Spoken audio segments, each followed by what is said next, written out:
सगळे सगळे या 6:30ला जावा तुला तू 6:30 सगळे 6:30ला आहे. नंतर अरे नंतर बॅच आलेले आहे.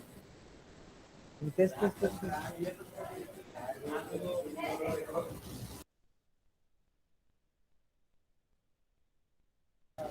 Okay so remote guys let's focus. Time थोडासा डिफिकल्ट आहे बरं का रे माझ्यासाठी. बॅक टू बॅक खूप साऱ्या बॅचेस लागलेल्या आहेत. त्यामुळे हा दिवस मे बी आपल्याला मागे पुढे होऊ शकेल.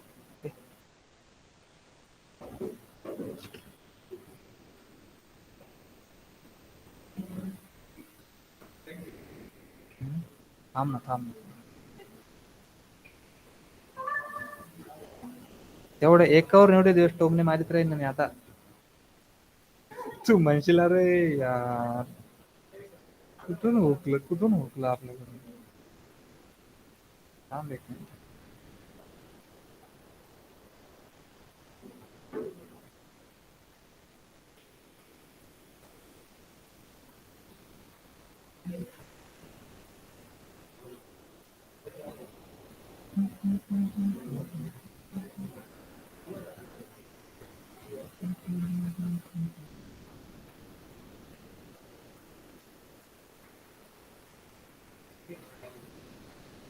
ओके सो एकदा रेज हँड करतो सगळ्या. Okay thank you. Yes, so let's start with our pie chart. So let me close this project. पुन्हा एकदा फ्रेश स्टार्ट करूयात आपण. अरे यार मी तुम्हाला जस्ट 2 मिनिटापूर्वी सांगितलं शांत बसा, तुम्ही लगेच सुरू होऊन जाता राव.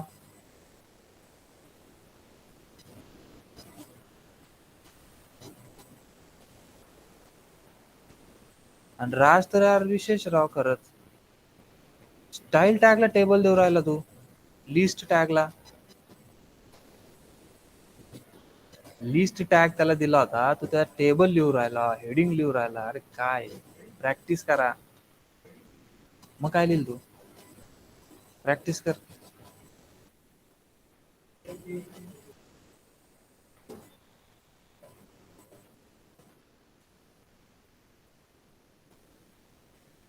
प्रॅक्टिस करताय का?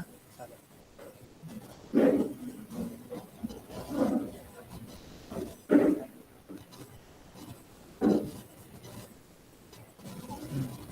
काय ते? हो बॅच चालू. बॅच ही अर्धा पाऊण तास तरी चालते. हो चालेल. चालेल. ठीक आहे. सो आपण एक काम करू. पायथॉन प्रोजेक्ट एक नवीन आपण इथे बनवत आहोत. आणि मी एक गोष्ट विचारेल, तेवढी तुम्ही पटपट सांगत चला. हा काल आपण जे केलं होतं थोडंफार, नंतर आपण टिपिकलच्या प्रोजेक्ट मध्ये जाऊन पुढच्या गोष्टी कंटिन्यू करू. तर आपला एक पोलच्या रिलेटेड एक प्रोजेक्ट चालू होता. तर पुन्हा एकदा आपण तेच करूयात. पोल्स माझ्या मते त्या नावाने जमतो पण काय माहिती नाही. ठीक आहे, दिलं त्याने करून आपल्याला.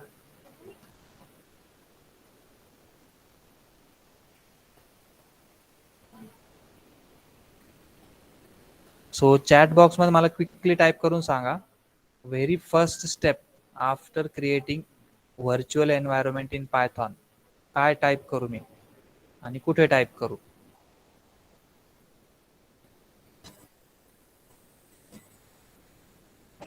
माईक ऑन करून सांगितलं तरी चालेल.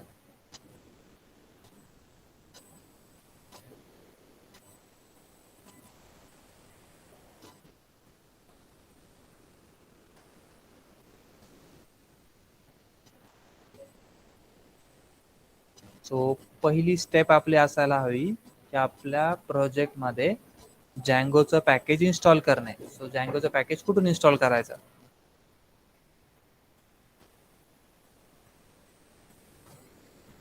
आवाज येतोय माझा? Okay terminal. ठीक आहे टर्मिनल. पुढे? Very good. Next step?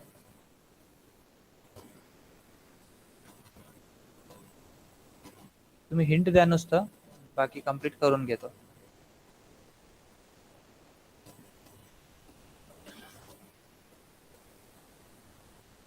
We have to write path. Okay, नाही ना रे, पाथ नाही ना, इन्स्टॉल करायचं आहे आपल्याला. जँगो इन्स्टॉल करायचं, पहिल्यांदा पॅकेज डाउनलोड करून घ्यायचं. Correct. Who is this Shivraj? Good. Install Django is equals to 3.2. Correct. First step terminal, आणि आपला प्रोजेक्ट डाउनलोड होता आहे, पॅकेज डाउनलोड होत आहे.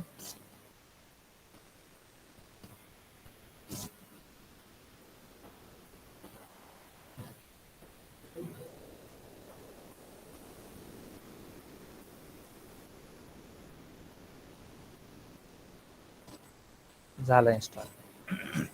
सेकंड स्टेप काय असेल आपली?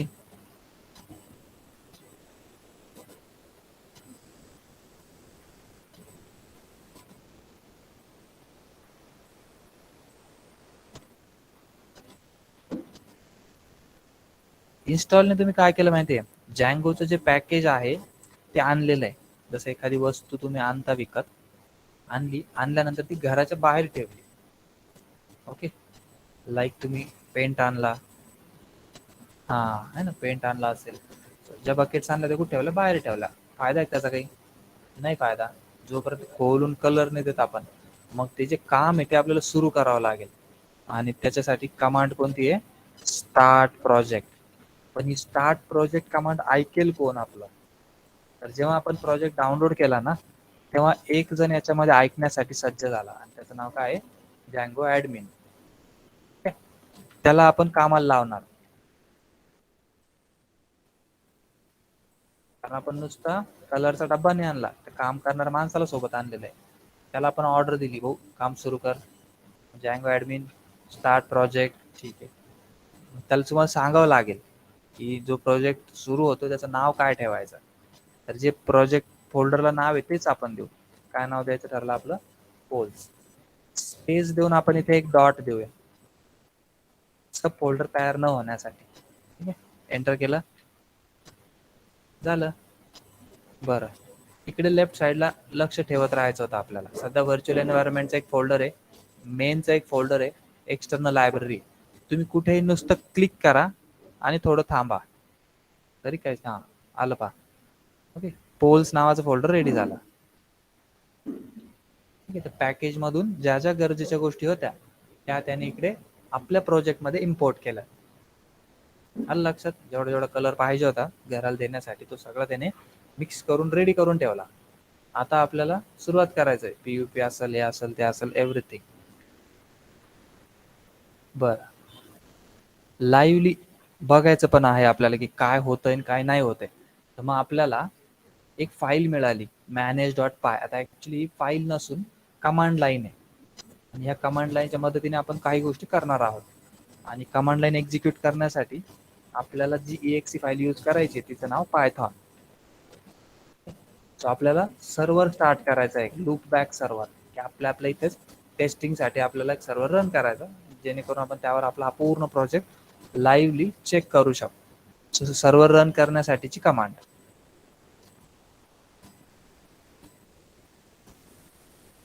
करेक्ट. त्याच्यानंतर लिहायचं manage.py स्पेस आणि रन सर्व्हर. Okay, enter. काल मग तुम्हाला पोर्ट बद्दल पण सांगितलं होतं, त्याच्या पुढे तुम्ही 8080 लिहा किंवा एक्सेट्रा एक्सेट्रा. पोर्ट्स पुन्हा IP ॲड्रेसेस संदर्भात पण आहे, पण आपल्याला त्याचं काही एवढं नीड नाहीये. टेस्टिंग मध्ये लोकल होस्टचा हाच एक ॲड्रेस घेतला जाईल ऑलवेज. बरं, इथे क्लिक केलं की तिकडे प्रोजेक्ट दिसायला सुरुवात होते आहे. Let's zoom it out. Okay, ठीक आहे. आता इथे तुम्ही तिकडे वेबसाईटला जेव्हा व्हिजिट केलं ना, तेव्हा काय झालं ते पहा. काही रिक्वेस्ट आली, आणि या रिक्वेस्टचा प्रकार कुठला आहे बघा, गेट. आता ही वन टाइम रिक्वेस्ट आहे, आणि एक कॉमन HTTPच्या काही स्टॅटिक फाईल तुम्हाला यातून ऍक्सेस करता आल्यात, आणि वन टाइमर या. नंतर आपण याचं पण ऑब्झर्वेशन करणार आहोत थोडं थोडं. बट फॉर नाऊ ज्या ज्या फाईल सर्व्हरने प्रोव्हाइड केल्यात रिक्वेस्ट नुसार त्याची इथे लिस्ट दिसते, त्याचा टाइम दिसतो आहे आणि इच अँड एव्हरीथिंग. सो नंतर कधीतरी काही एरर्स ट्रॅक करण्यासाठी तुम्ही याला मॉनिटर करू शकता. फॉर नाऊ आपण एक नवीन सेशन टर्मिनलमध्ये ऑन करणार. ठीक आहे. सो काय काय केलं आपण पुन्हा एकदा. सगळ्यात सुरुवातीला पायथॉन पॅकेज इन्स्टॉल केलं. नेक्स्ट तो इम्पोर्ट करून घेतला स्टार्ट प्रोजेक्ट करून.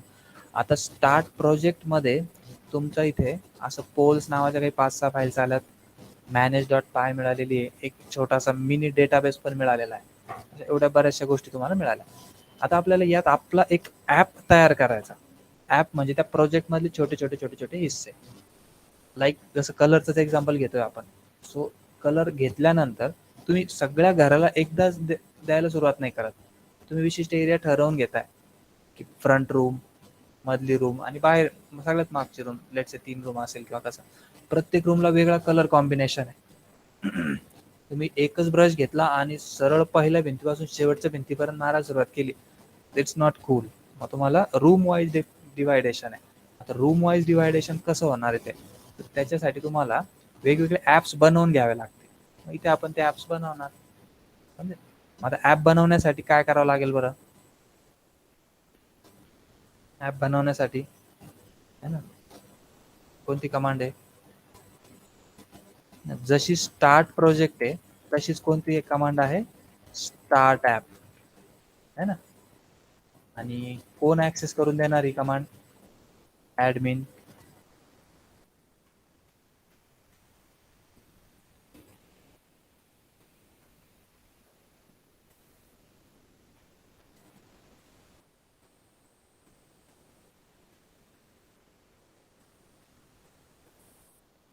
ओके. आता ऍप आपल्या त्याच्यात कोणत्या नावाचं लागत होतं, आपण क्यू नावाचं बनवून पाहू फक्त.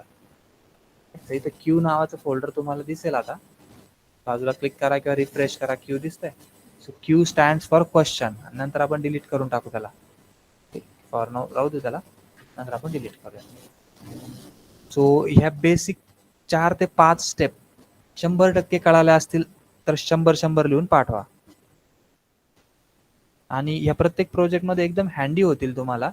तुम्ही जेव्हा 2-3 करशाल ना, हे इट्स यूज टू की एखादं ॲप जसं तुम्ही स्टार्टवर क्लिक करून स्टार्ट करता है ना, ते क्लिक करता मग नंतर एखादा ॲप स्टार्ट करता. ही जेवढी सोपी प्रोसेस आहे तेवढं ते आहे. Very first package install, second project start, third server run, fourth app start. आणि मग आता इथून पुढे तुमचं एक छोटंसं काम स्टार्ट होतं.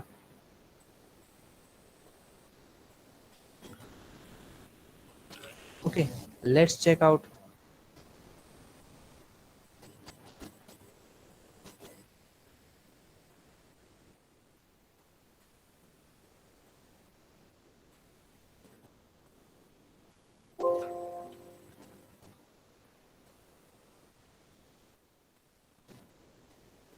Yes, no issue with that.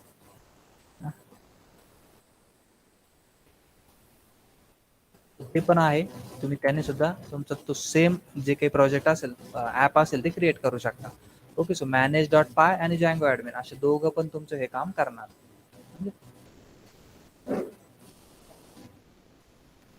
Very very good.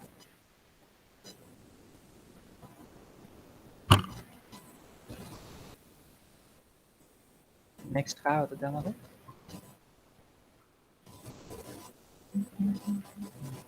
Version check करू शकता.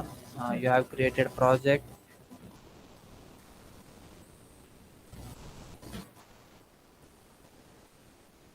पोल्स नावाचंच ॲप बनवायला लावलेलं आहे आपल्याला. तर आपण काम करूयात, पोल्स नावाचं ॲप बनवून घेऊ.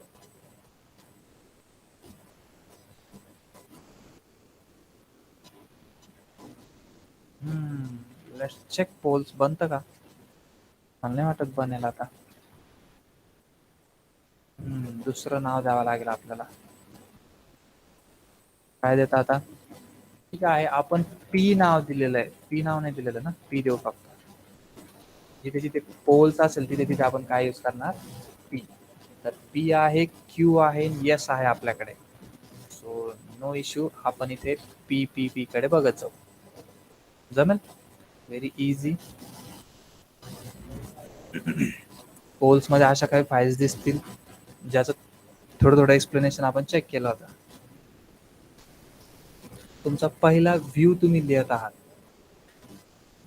सो व्ह्यूज डॉट पाय मध्ये तुम्ही तुमचा पहिला व्ह्यू लिहिणार आहात. This is your first view. P views आणि इथे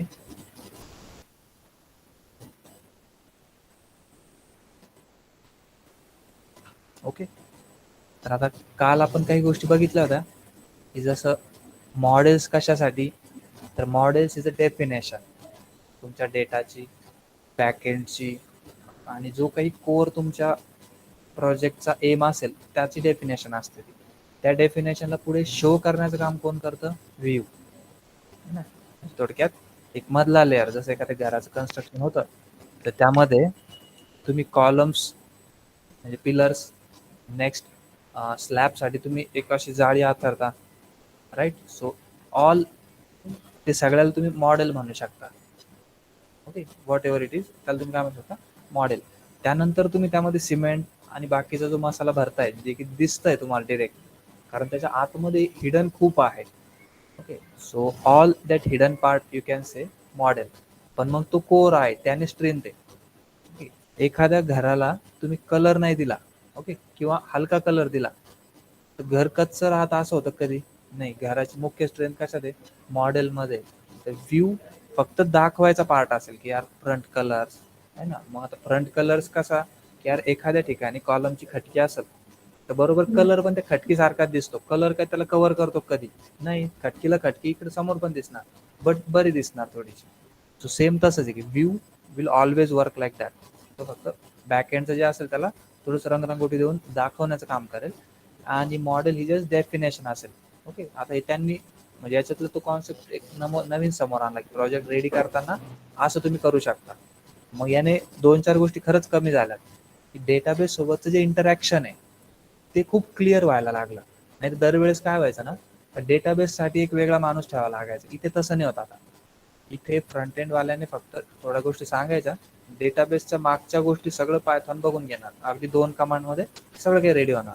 लेट्स सी कसं बघायचं नंतर पाहू. सध्या आपण एक छोटासा व्ह्यू बनवला इंडेक्स नावाचा आणि एक डिफॉल्ट रिक्वेस्ट नावाचा ऑब्जेक्ट त्याच्यामध्ये राहणार. की हे फंक्शन कधी एक्झिक्यूट होणार? जेव्हा काही रिक्वेस्ट येईल तेव्हा. मग रिक्वेस्ट कशाला म्हणायचं? वेबसाईटवर तुम्ही जेव्हा इथे काही टाकशाल, इथे जसं की ऑब्लिक देऊन तुम्ही ॲडमिन लिहिलं, ऑब्लिक देऊन तुम्ही पोल्स लिहिला, ऑब्लिक देऊन तुम्ही काय देशाल, जेव्हा कधी तसं काही देशाल तर ती एक रिक्वेस्ट आहे आणि त्या रिक्वेस्टला आपल्याला पुढे चालून ॲक्सेस करावं लागतं. ओके, बरं आता हे कसं ॲक्सेस करायचं ते बघा. म्हणजे नेमकं कशासाठी ॲक्सेस करायचं ते बघा. MCC डॉट इंडिया हो एका कोणतं एक 2 मिनिट हा. एक बॅच चालू आहे. एक तास फोटो काढायचा ना रे पश्चात.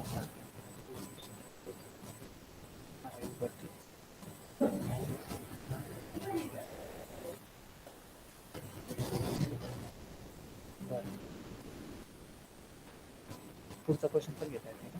हां, नेटवर्क कंट्रोल यस करून टाकला. आष्ट्राचं काय रे सर? ठीक आहे. ओके, सो ठीक आहे. Sorry for disturbance. हां, सो आपण होतो रिक्वेस्टवर. आता रिक्वेस्ट ही कशासाठी आहे त्याचा एक थोडक्यात समजून घ्या. मी तुमच्या समोर एक कुठली ब्लॉगिंगची वेबसाईट ओपन करतो बरं का. हां,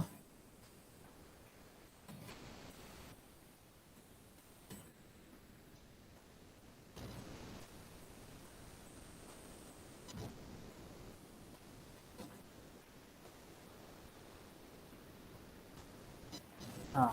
आता ह्या ॲड्रेसकडे व्यवस्थित बघा बरं का.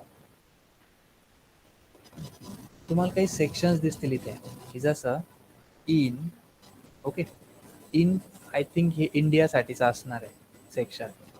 त्याच्यामध्ये तुम्ही न्यूज, ओके, सबसेक्शन बघत आहात. आणि त्यामध्ये the best free blogging sites अशा नावाने एक ब्लॉगचं टायटल आहे. मग जेव्हा तुम्ही रिक्वेस्ट असं लिहिता तेव्हा तुम्हाला पूर्ण ही रिक्वेस्ट रिसीव्ह होते. तुम्हाला काय रिसीव्ह होते? रिक्वेस्ट. नंतर तुम्ही बाय फॉरगेट करणार आहात या गोष्टींना. यार इन मध्ये जर मला न्यूज हे सेक्शन आलं तर मग मी एक फंक्शन दाखवेल. देन द बेस्ट आलं तर मग मी काहीतरी वेगळं दाखवेल. So according to this section पुढचं वर्कआउट होणार आहे आणि खूप सुटसुटीत आहे. ओके. इन्स्टेड की तुम्ही एखाद्या PHP वर काम करताय बघा, एका PHPच्या एखाद्या वेबसाईट तुम्हाला दाखवतो. आपलीच वेबसाईट आता एक कन्सिडर करू. याच्यातली अडचण का? हा, CCTV आहेत ना. इथे वेबसाईटचं नाव आहे, त्याच्या पुढं क्वेश्चन मार्क आहे. क्वेश्चन मार्कच्या पुढे सब्जेक्ट लिहिलं आणि सब्जेक्टच्या पुढे कोर पायथॉन असं लिहिलेलं आहे. तर इथे सब्जेक्ट हा इंडेक्स झाला आणि कोर पायथॉन काय झालं? Index value. अँड हा डिवायडर आहे. याच्या पुढे पुन्हा एक अकॅडमिक्स म्हणून इंडेक्स आहे आणि त्याच्या पुढे पुन्हा अशी पूर्णची पूर्ण क्वेरी लाईन आहे, क्वेरी स्ट्रिंग आहे. मग आता याच्यात अडचण तीच आहे की यार मध्ये इक्वल आहे, पुन्हा या व्हॅल्यू, आणि अगदी डिफिकल्ट आहे सगळं. ओके. कारण इंडेक्स आणि ते म्हणलं की ते जमतच नाही कार्य. सो अगदी सॉर्टिंग आणि व्यवस्थित काम करायचं असेल सुटसुटीत तर ही नवीन मेथड आहे. त्या रिक्वेस्टला अशा पद्धतीने बाय फॉरगेट केलेला असणार विदाउट इंडेक्स, आणि त्या वर्षानुसार त्या सेक्शननुसार ती रिक्वेस्ट पास होणार, त्यातलं व्हॅल्यू कॅप्चर होतील, त्यानुसार आउटपुट दिसते. बरं, आपल्या वेबसाईटचं नाव काय? मग आपल्या वेबसाईटचं नाव सिम्पली हे आहे आणि त्याच्या पुढे आपण काहीच लिहिलं नाही. याचा अर्थ एक बेसिक वन टाइम तुम्हाला एक पेज दिसतंय. मी तर पुन्हा एंटर करेल ना, दिसतंय एवढ्या वेळेस दिसतंय. जेव्हा दुसरं काही रन करेल तेव्हा चालला जाईल. ठीक आहे. याच्यात एक अजून शाळा करूत आपण. काय लिहिलं इथे? ऍडमिन. ऍडमिन लिहिल्यानंतर त्याने बघितलं की ऍडमिन नावाने काहीतरी आलं मला. ठीक आहे. खरोखर ऍडमिन नावाचं फोल्डरही नाहीये, खरोखर ऍडमिन नावाचं पेजही नाहीये. अल्टिमेटली तो ऍडमिनवर रिडायरेक्ट करतो. सो बरेचसे एरर दाखवलेत त्याने, आणि याचं कारण असं आहे की बॅकएंडला कुठल्याच प्रकारचा डेटा नाहीये. ऑपरेशनल एरर म्हणतोय तो. त्याला जेव्हा चेक करायचं होतं की खरोखर बॅकएंडला काही आहेत का, nothing is there in database, nothing is there, काहीच नाही. सो त्याने हा एरर दाखवला. तर म्हणणार आता याला आपण सॉल्व्ह करू. बट फॉर नाव तुम्हाला इथे कळालं की त्याने ही रिक्वेस्ट घेतली. बरं, ऍडमिन ऐवजी मी आता दुसरं नाव देतो जे की शहाणपणा करतो थोडासा, है ना, जे की कुठंच नाहीये. QEW असं काहीतरी दिलं. अशा नावाचं काहीच नाहीये. तेव्हा तो काय दाखवतोय मला? Page not found. की अरे असं काही नाही, काही दाखवू राहिलं तुम्ही, है ना. कोणीच ऐकायला बसलं नाही, कोणीच नाही.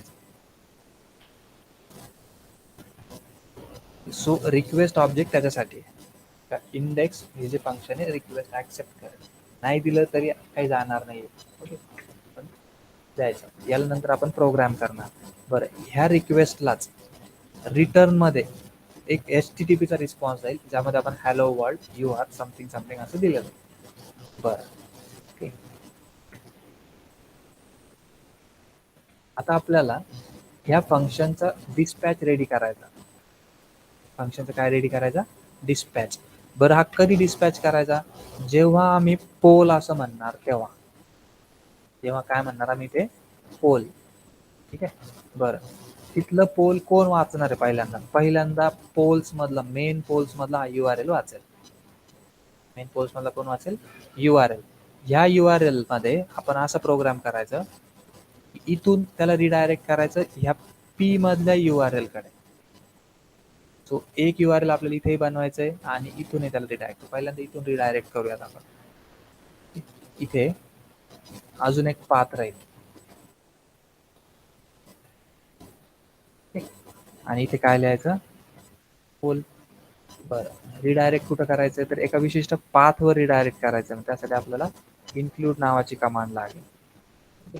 आणि ती कुठे आहे? तर P मध्ये. ओके, त्यात सिंगल कोट देणं गरजेचं आहे. P मध्ये काय राहणार? इथे URLs एवढंच द्या. P.URLs. आता इन्क्लूड नाहीये तर याला आपण ऍड होतात पाहू इथे. इम्पोर्ट दिस नेम. या पाथच्या पुढेच कॉमा देऊन इन्क्लूड लिहून घ्या. दिलं? ठीक आहे. व्हेरी फर्स्ट आपण आता रेडी झालो की पोल जो कोणी म्हणेल त्याच्यानंतर पी फोल्डरमध्ये कुठे पाठवलं जाईल त्याला, URLs कडे.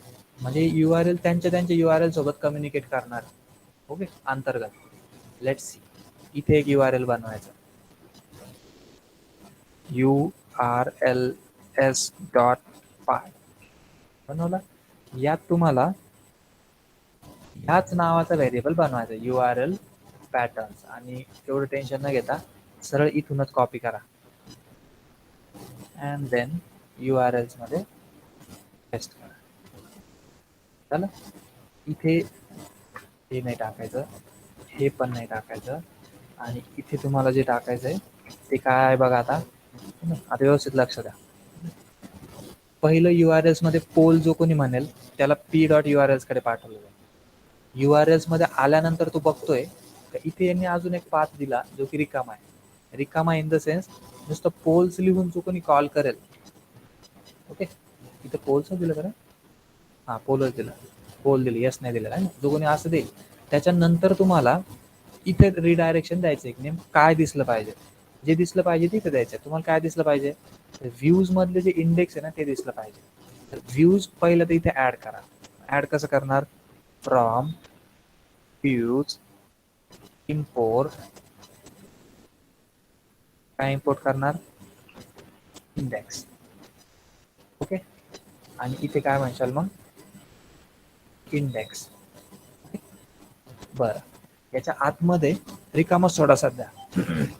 पाथ काय म्हणू, क्लिअर नाही होते. पाथ हा जो काही फंक्शन आहे तो कुठून आला, इम्पोर्ट दिस नेम कुठून येतं बघू आपण, भरपूर ठिकाणी आहे. त्याच्याऐवजी आपण डिजँगो URLs पाथ असं घेऊ, समजणार. आणि इथं वरती त्याने इम्पोर्ट केला. So we are ready.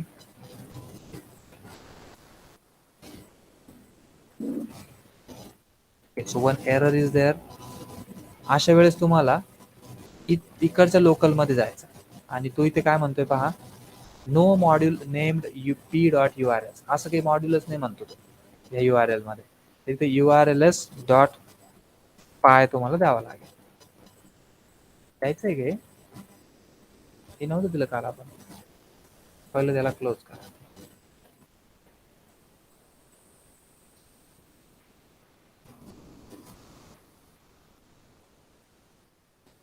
Okay, again काल पण इथेच येऊन अडकलो होता. काय चुकतो राहिलं का नाही.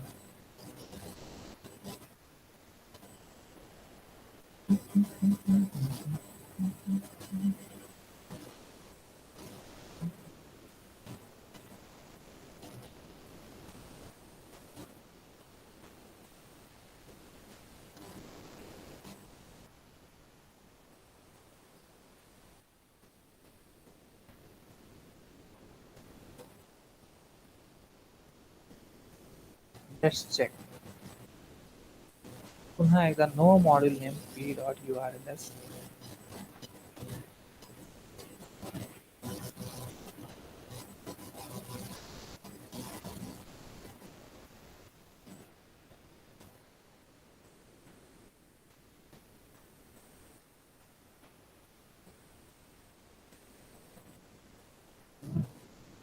Okay, so let's check out what's the issue there out.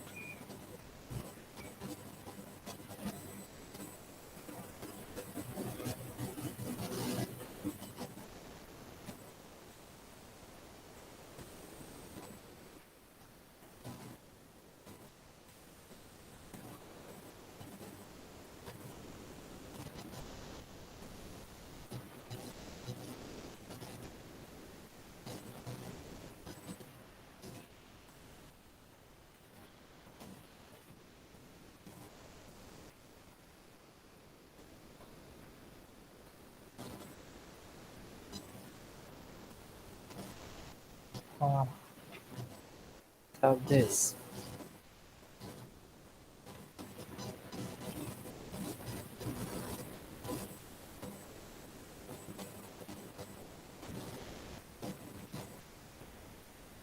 Okay, so एक काम करूयात आपण, इथे रिफॅक्टर करू, रिनेम करू आणि P ऐवजी PL करू. Refactor all every place, do refactor.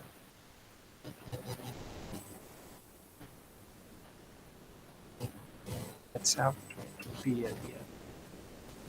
Still not available.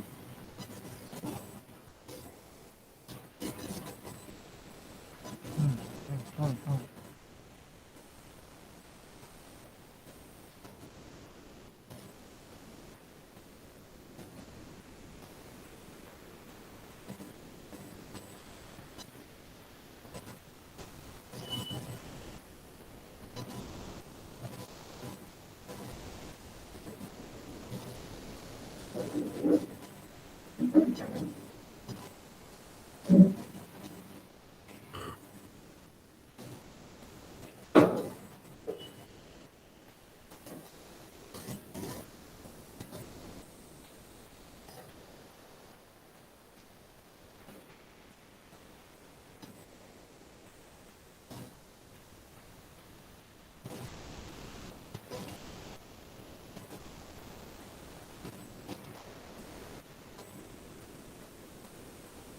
First पाथच्या कॉमाला एंड.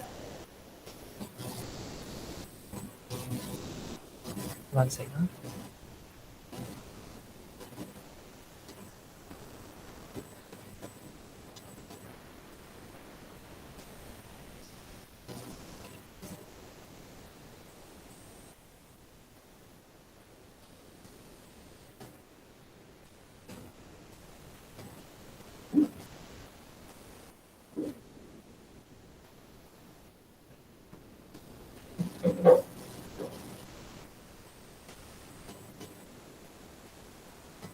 सर लास्टला कॉमा दिलेला आहे. कुठे रे? इथे ना? हा, इथे आहेच ना रे कॉमा. मग त्रास तुझं होतो हे का? म्हणतात ना. हो हो हो, हे कॉमा म्हणजे डिफरन्सिएशन, की इथे एंड होतोय. हा काय ते? हो हो, डेटा आपण शोधू. लगेच लगेच शेड्यूल करा लगेच करा.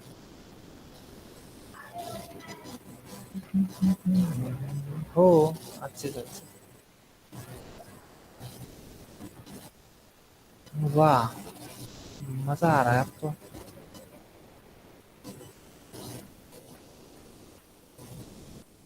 ओके, सो टर्मिनलमध्ये काय झालं ते पाहू आता. No module P dot U R L. आता P dot U R L कुठे आहे? पी एल आहे ना आता.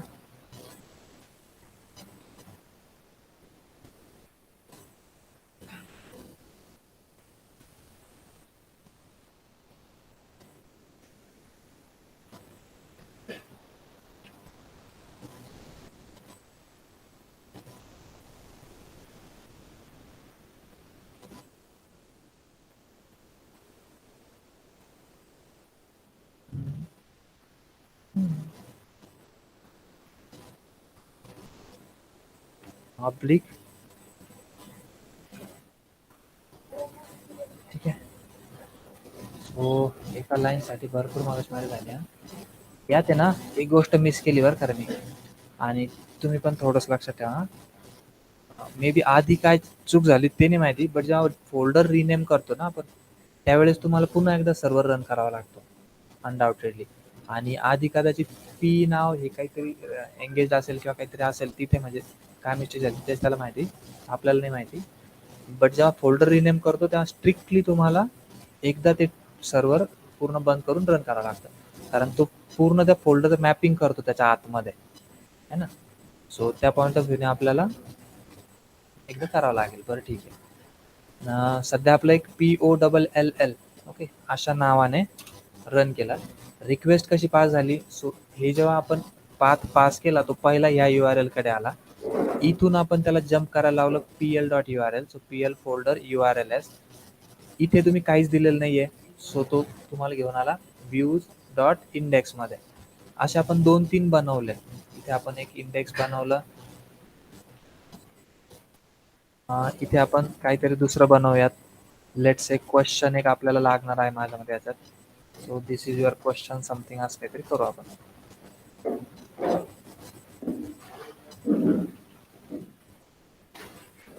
ठीक आहे. बरं, कोणत्या रिक्वेस्टला क्वेश्चन रन होणार ते आपल्याला बघावं लागेल. काय ते जुने नाही येते. जुनं बघा ना, लास्ट कोणाच दिली आता, जस्ट कोणाच दिली का? त्याच लिस्ट मध्ये बघावं लागेल MCC इंडियाच्या. आणि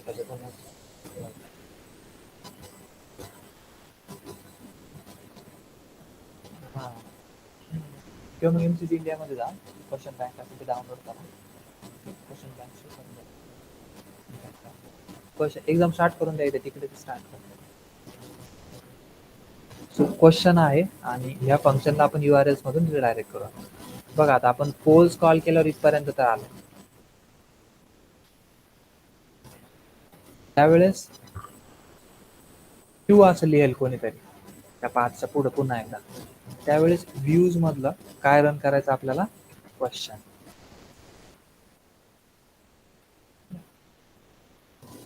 आणि जेव्हा एंटर करू तेव्हा हेच दिसेल. फॉर्माचं काही गोळ घातलं का आपण, हा ब्रॅकेट.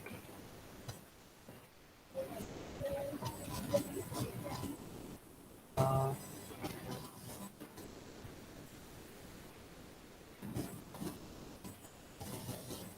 91, 10, 95.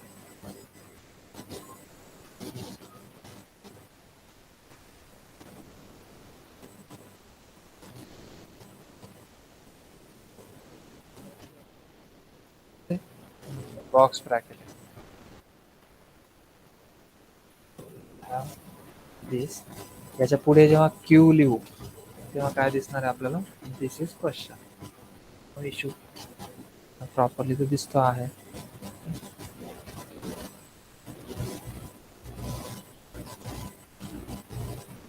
सो असे तुम्हाला खूप सारे फंक्शन्स बनवायचे होते इथे व्ह्यूज मध्ये जाऊन.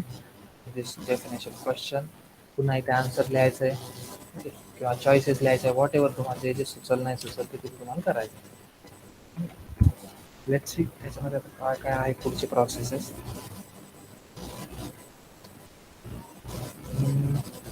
एकदा फक्त 1-2 गोष्टी याच्यातल्या रिवाइज करतो.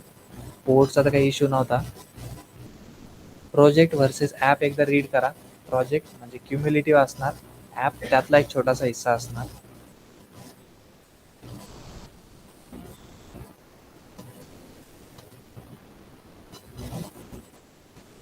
Next is all about database setup. Okay, पुढचा जो पार्ट असेल तो कशासाठी असेल, डेटाबेस. डेटाबेस डेटाबेसच काल चालू होता, आपण बघत होतो बॅक एंडला डेटाबेस कसे. तेच प्राईमची थोडीच त्यांचं. मग तेच ACFच आहे. स्टार्ट करा बरोबर त्याचे क्वेश्चन. पुन्हा काय झालेलं. सो डेटाबेस आपल्याला सेट करायचा आहे. डेटाबेस सेट करताना डिफॉल्ट आपल्याला SQLite 3 मध्ये सगळं काही मॅनेज करून दिलेलं आहे त्यांनी. SQLite 3 एक हलका फुलका डेटाबेस आहे, परंतु आपल्याला जर मोठे काही प्रोजेक्ट हँडल करायचे असतील तर SQLite 3 इज नॉट कॅपेबल. कारण ती एकच फाईल बनत जाणार, अनसेक्युअर पण राहणार, पण टेस्टिंग पुरतं तुम्ही त्यावर काम करू शकणार. क्वेरीज वगैरे मस्तपैकी चालतात. SQLiteचा अजून एक बेनिफिट असा आहे की मोबाईल फ्रेंडली आहे. मोबाईलवर पण त्या गोष्टी चालतात. बघूया.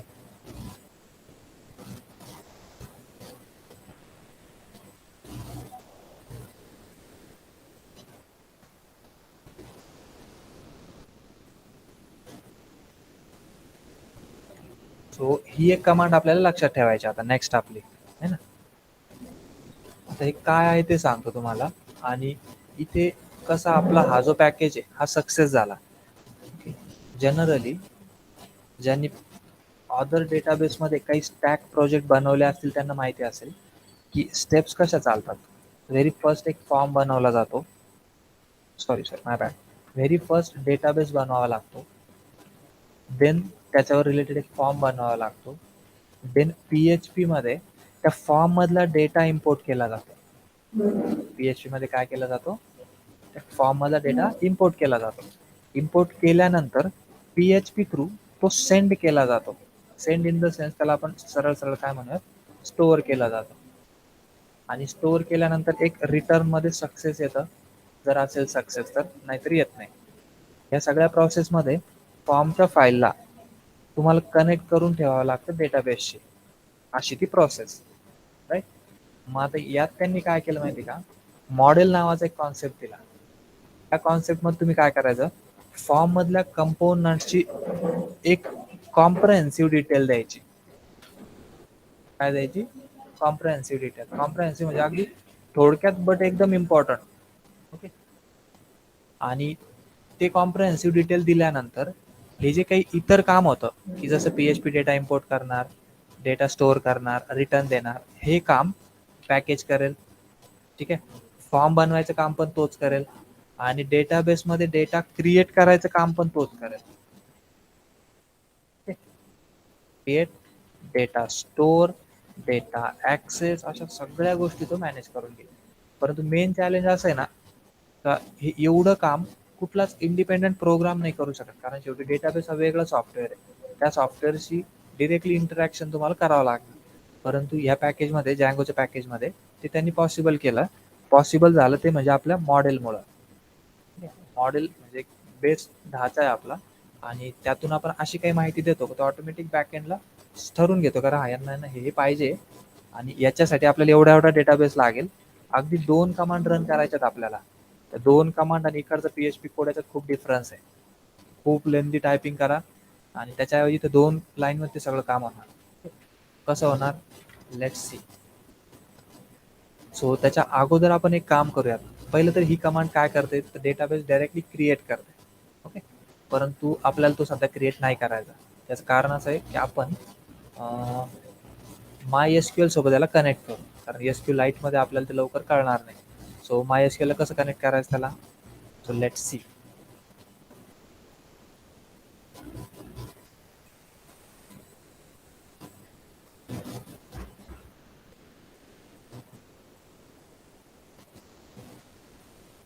तुम्हाला ही एक लाईन अल्टर करायची.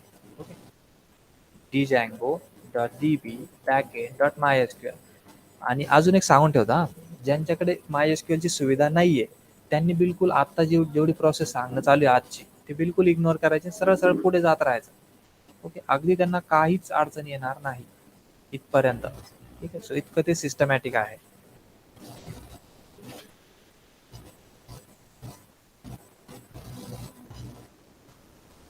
One sec. आता इथे हे सुद्धा खूप सुंदर केलं त्यांनी.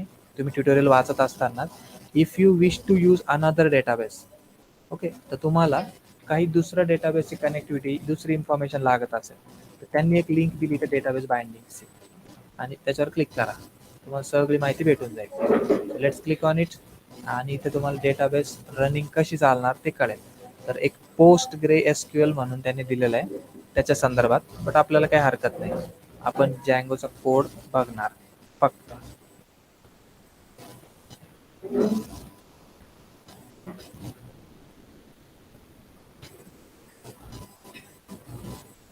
बापरे, काहीच नाही दिलेलं त्यांनी तर.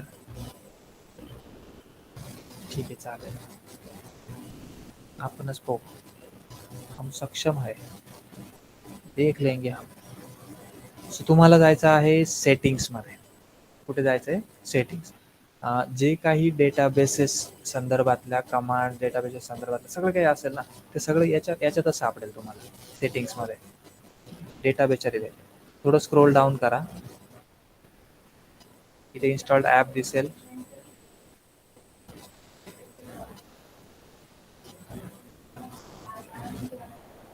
आणि इथे इंजिन दिसेल. दिसतंय? हां. तर इंजिनला आपण इथे काय करणार? Django DB backend MySQL. Okay.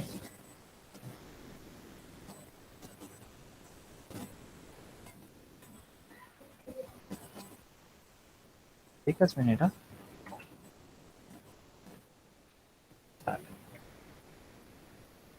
तुम्हाला डेटाबेसचं नाव द्यायचं आहे आणि एकच मिनिट, मला फक्त MySQL साठी काय डेटाबेसची नाव द्यावे लागतात ते एकदा बघूया.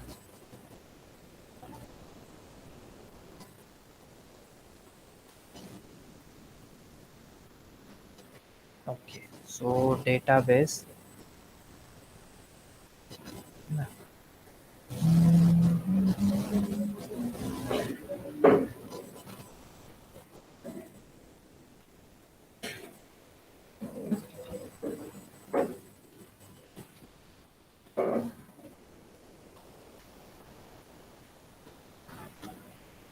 बरं.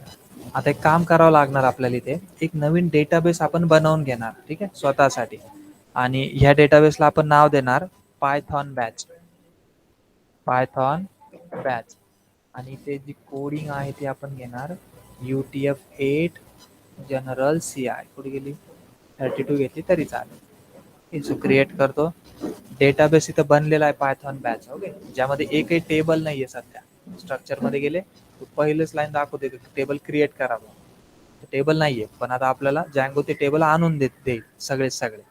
ओके, सो त्या डेटाबेसचं नाव काय मग आपल्या? पायथॉन. काय दिलं होतं आपण? Python batch. दुसरं काय आहे? युजर आम्ही जो दिलेला आहे तो कोणता आहे? रूट. आणि तुम्ही पण मोस्टली हा द्या. त्यानंतर असणार पासवर्ड. पासवर्डला फक्त पास आहे का पासवर्ड आहे ते एकदा बघून घ्या. हा, is it pass or password? Password आहे पूर्ण.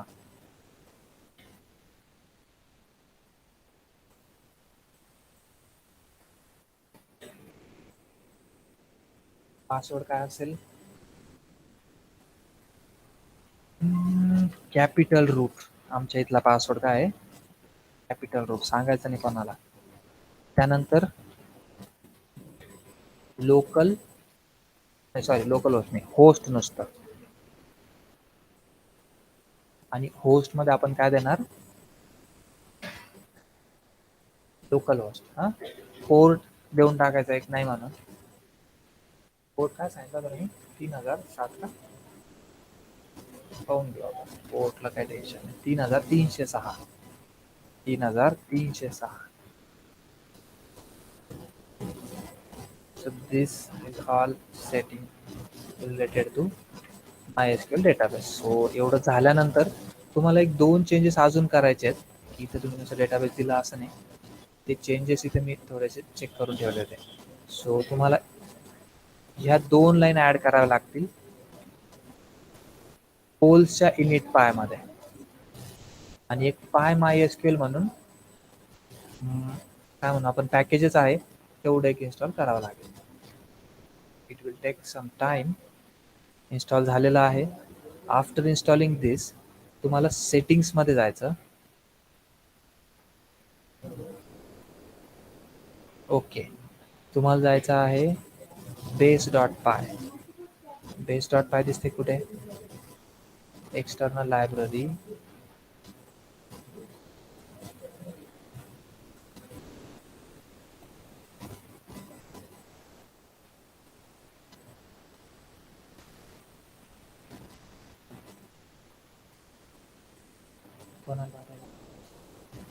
कोणत्या?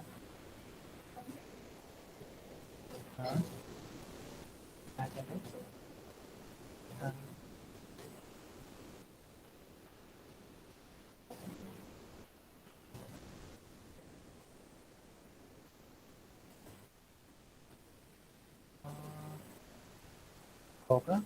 संध्याकाळचं बॅच आहे की सकाळचं आहे?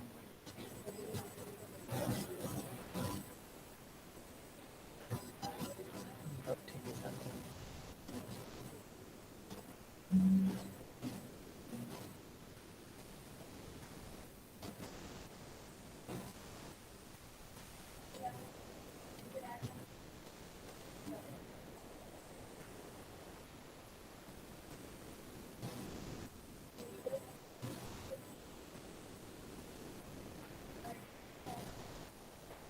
ठीक आहे, चालत नाही गेलं तरी चालणार आहे.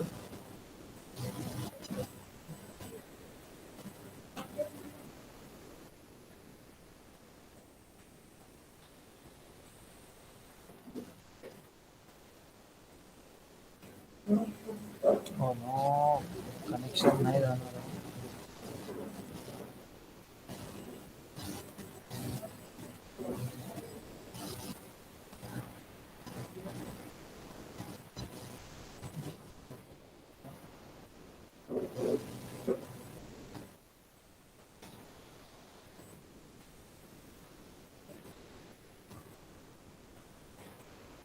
सो आपलं मायग्रेशन पण झालं. Let's migrate. मायग्रेट केल्यानंतर आपला डेटा हा इथे यायला सुरुवात झाली. नुसतं स्ट्रक्चरवर क्लिक करा आणि तुम्हाला ते टेबल दिसायला लागेल. ठीक आहे. सो थोडंसं आहेच डिफिकल्ट. डिफिकल्ट नाहीये, वन टाइमर आहे. मी पण मोस्टली जेव्हा कधी प्रोजेक्ट रेडी केलेत नाही, तर अगदी प्रोजेक्टवर काम लेट्स से 25 दिवस चालतं. 25 दिवसातल्या पहिल्या दिवशी एवढी सेटिंग करावी लागते. आणि मग ज्या नंतरच्या गोष्टी त्या बऱ्यापैकी लक्षात राहतात. HTMLच्या असतील, फॉर्मच्या असतील, थोडंफार डेटाबेस चेंजच्या असतील, इव्हन मायग्रेटच्या कमांड असतील. पण डेटाबेस कनेक्टिव्हिटी जी बेसिक सेटिंग आहे ना, इतर वेळेस वन डे असल्यामुळे ते थोडंसं डिफिकल्टच जाते. पुन्हा पुन्हा री री दररोज हाताखाली येत नाही ते. बट स्टील एकदा लक्षात ठेवा. हो, पुन्हा एकदा रिवाइज करतो. जर MySQL डेटाबेस कनेक्ट करायचे तर काय काय चेंजेस करायचे. सो मला पहिल्यांदा जायचं पोल्समध्ये सेटिंग्स. सेटिंग्समध्ये इंजिनमध्ये ही लाईन ऍड करायची. एक कोड पेस्ट करून देतो. हा,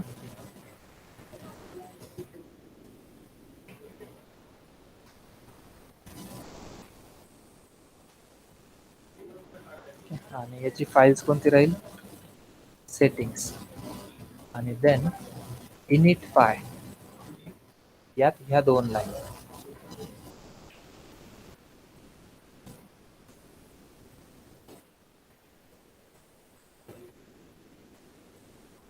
ह्या दोन गोष्टी नोट करून घ्या. आणि आज एक काम करा. आता मला थोड्याशा पुढच्या बॅचेसचं प्लॅनिंग आहे. एवढं डेटाबेस कनेक्शनसाठी तुम्ही पुन्हा एकदा प्रयत्न करा. उद्या पुन्हा आपण स्टार्ट पासून रिवाइज करूयात. आणि आय रिक्वेस्ट यू की यार तुम्ही ना अगोदरच या पुढच्या सगळ्या गोष्टी करून बघा. म्हणजे करण्याच्या अगोदरच, म्हणजे तुम्हाला ते थोडंसं क्विकली कळेल. इथे जायचं सिम्पली तुम्हाला थोडीशी हिंट देतो. मायग्रेट केलं तर तुम्हाला ते बाकीचे इथल्या अदर डेटाबेस सेटिंग करायची गरज नाही. त्यांनी ते दिसते आहे की काही मॉडेल्स बनवतोय. तर पोल्समध्ये मॉडेल्स फोल्डर आहे. पोल्समध्ये मॉडेल नावाची फाईल आहे. हा कोड कॉपी करा, खालचाच कॉपी करा, कॉपी करा. ओके, ठीक आहे, चालेल ना, आहे ना. परंतु तिथे जसं दिलेलं आहे ना, तसं जा आणि मग इथे पेस्ट करा. पेस्ट केल्यानंतर सिम्पली बघा की काय चेंजेस दिसत आहेत. दरवेळेस तुम्हाला वेबमध्ये जाऊन एकदा ते चेंजेस बघायचे आहेत. सो तुम्ही वन टाइम हे सगळ्या गोष्टी अगोदर करून बघा, जेणेकरून मला पण थोडंसं म्हणजे माझे जे काही सांगायचे काही काही वर्डिंग ते तुम्हाला क्विकली कळतील. So let's stop here. उद्या आपण पुन्हा कंटिन्यू करूया. आज विचारत नाही, काही अडचण आहे उद्याच विचारेल. हा, thank you all of you. Quick काही कोणाचं क्वेश्चन असेल तर विचारू शकता.